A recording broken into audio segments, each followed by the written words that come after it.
Atenção! Começa agora uma teleaula de História do Ensino Médio. Você vai assistir a teleaula de número 71. Bons estudos!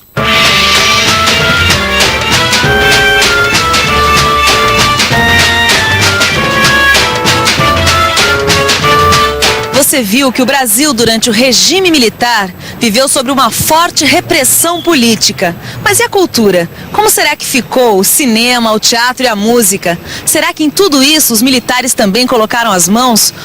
Bom, a cultura brasileira dos anos 60 é exatamente o tema dessa teleaula. Onde você vai ver que durante os anos 60, dois movimentos culturais predominavam no Brasil.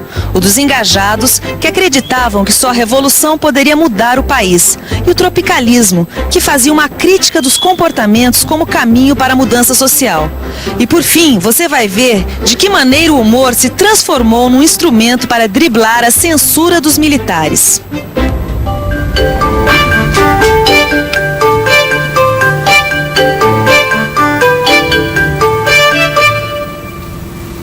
Mas e os anos 60? Como será que a juventude nos anos 60 continua agindo? Será que tem o mesmo comportamento ou será que mudou alguma coisa? Pois é, no final dos anos 50 começaram a haver mudanças. E a juventude, antes simplesmente rebelde, começa a se empenhar em mudar o país e seus costumes, em lutar por uma sociedade mais justa e mais igualitária. Era o tempo da arte participante e do jovem engajado. Ô Vicente, arte participante, jovem engajado, o que tudo isso queria dizer? Ah, Gil, essas imagens dizem tudo. Engajado é o sujeito que se filia a uma causa e luta por ela. No caso dos jovens dos anos 60, engajado era aquele que lutava pela revolução. Agora, Vicente, o que a cultura tem a ver com revolução? Revolução não se faz com armas? Mas era exatamente isso que os estudantes queriam. Só que eles achavam que primeiro era preciso conscientizar o povo sobre os problemas políticos e sociais. Só depois dessa conscientização é que viria a revolução e a tomada do poder. Agora, o que os engajados faziam para conscientizar o povo? A educação era um dos meios utilizados nos anos 60 para conscientizar a população. Acreditava-se que só depois das pessoas saberem ler e escrever é que elas podiam lutar pelos seus direitos. Para viabilizar essas ideias, foi muito importante a participação do educador Paulo Freire, com seu método revolucionário para educar adultos. Esse método dizia, basicamente, que as pessoas deveriam ser alfabetizadas através de experiências do seu dia a dia. Então, olha só, em vez das pessoas aprenderem a ler com frases do tipo "vovô viu a uva", elas eram alfabetizadas através de palavras como casa, comida, saúde e educação. Mas será que o jovem engajado nos anos 60 acreditava que só através da educação é que dava para conscientizar a população? A educação era mesmo muito importante. Mas olha, não era só a educação a única maneira de se engajar na luta por um país mais justo e igualitário. Os jovens dos anos 60 também partiram para a ação política, uma ação que se desenvolvia basicamente na UNE, a União Nacional dos Estudantes, e no CPC, o Centro Popular de Cultura.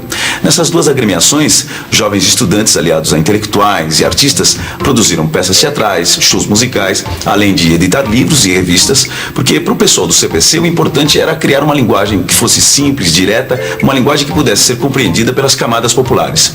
Além disso, toda a produção cultural do CPC tinha como meta fazer com que a população aprendesse a lutar pelos seus direitos. Basicamente, eles queriam despertar uma nova consciência popular, denunciando o subdesenvolvimento e o imperialismo.